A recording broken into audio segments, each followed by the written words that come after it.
Maybe we could do this ourselves. That's what we were thinking. I lower myself into the front seat of my car and start up the engine.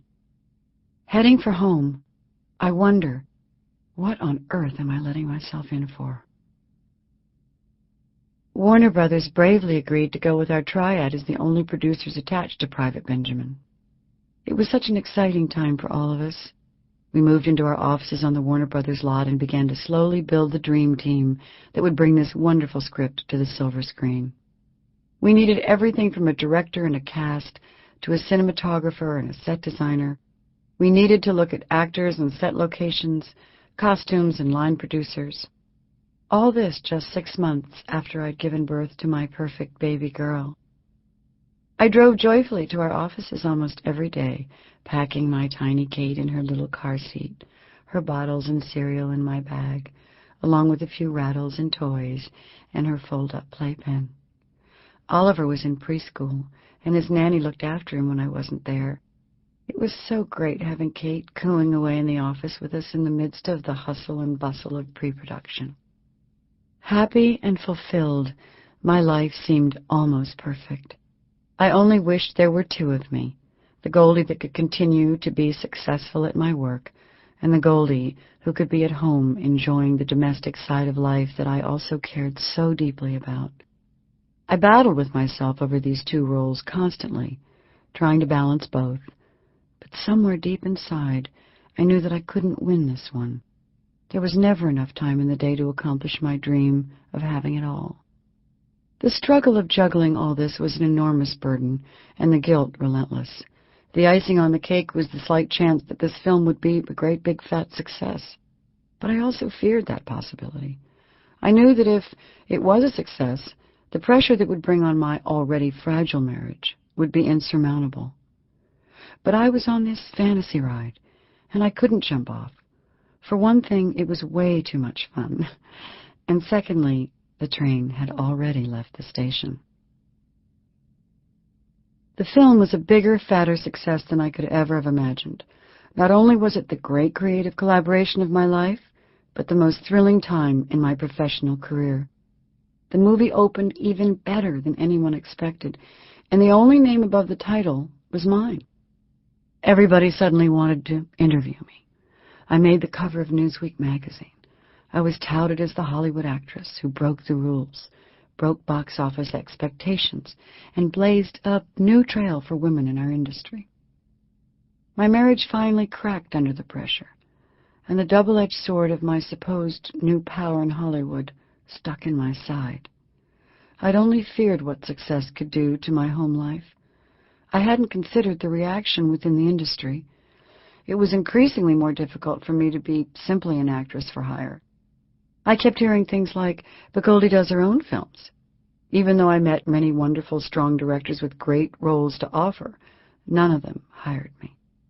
I began getting a complex, thinking that they didn't want to work with me, when in truth they just didn't want the baggage of Goldie Hawn.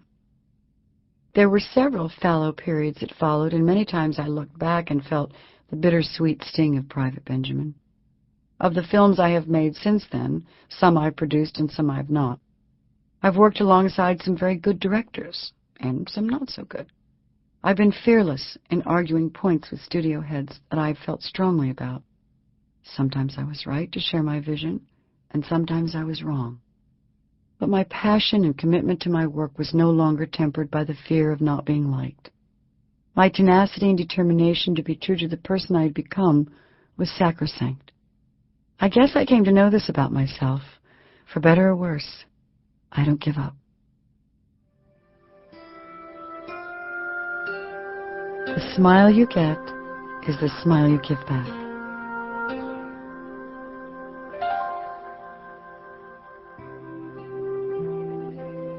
The walls are white and the day is yellow. The warmth of my new pink feet signals the beginning of a broadly sensuous life. The taste of my toe is sweet. I like it. Through the sunlit bars of my crib, my mother appears, her face shining. Love is blazing from her eyes, filling my heart with beams of light. She's smiling down at me, and I feel completely adored. She bends her body over mine. Before she can whistle Brahms' lullaby, I'm naked and a jaybird. My mother nuzzles her face into my belly and makes me laugh. I kick my legs playfully, for there is a sense of joy in me that to this day I find indefinable. They say a baby smiles an average of 72 times a day, and a toddler laughs or smiles 600 times a day. We learn to smile very early in life. It is one of the first things we do after we learn to cry. Why is it as we grow older we smile less? Could it be that we're looking for happiness and fulfillment in the wrong places? Is it fear that stops us from being happy?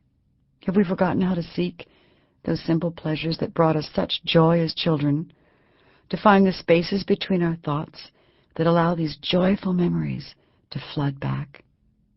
I suppose the key to holding on to that smile is to try to remember how much you smiled when you were young.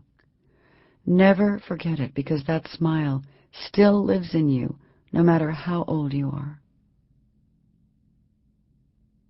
My toes find their footing in each hole in the chain-link fence, step by step, as I climb my way to the top. I'm making my daily assault on the barrier that separates me from my neighborhood and my first boyfriend, David Fisher.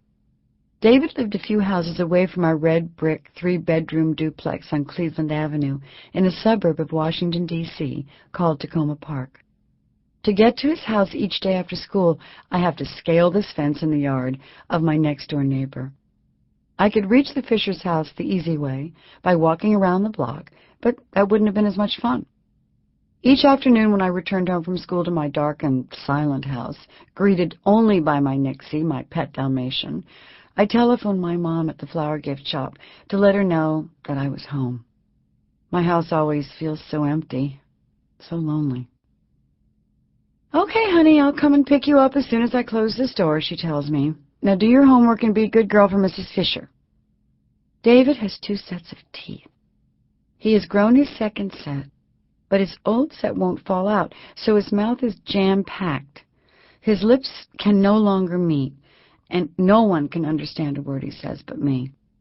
The teachers in school always sit me next to David.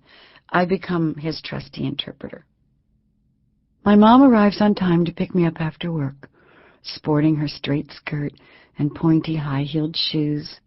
She always looks so beautiful. She says hello to Mrs. Fisher and the boys.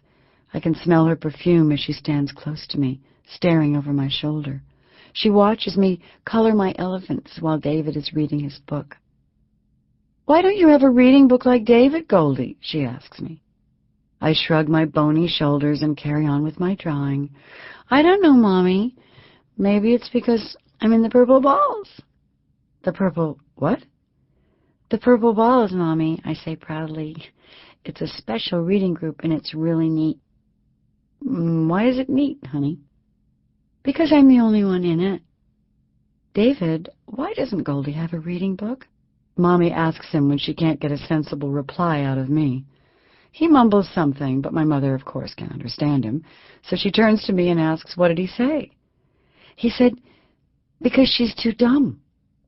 I reply, without even looking up from my happy elephants. "You're too what?" my mother asks, screwing her cigarette into the ashtray.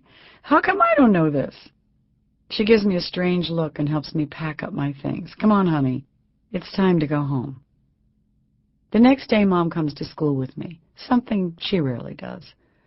I'm taken to the principal's office for a meeting with my teacher, Mrs. Povich.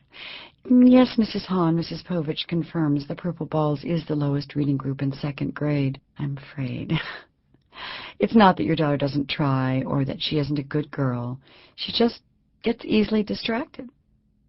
"Anything else I should know?" Mother asked with a sigh. "Yes, there is, actually," Mrs. Povich laughs. "Every time we ask Goldie to color in the fruits in the coloring book, red for apples, purple for grapes, and so on, she paints everything yellow. When I ask her why, she says, 'Because I like yellow.'" "Well, it's her favorite color," Mom bristles defensively. "Oh, and she's such a sweet child," Mrs. Povich says. "She always signs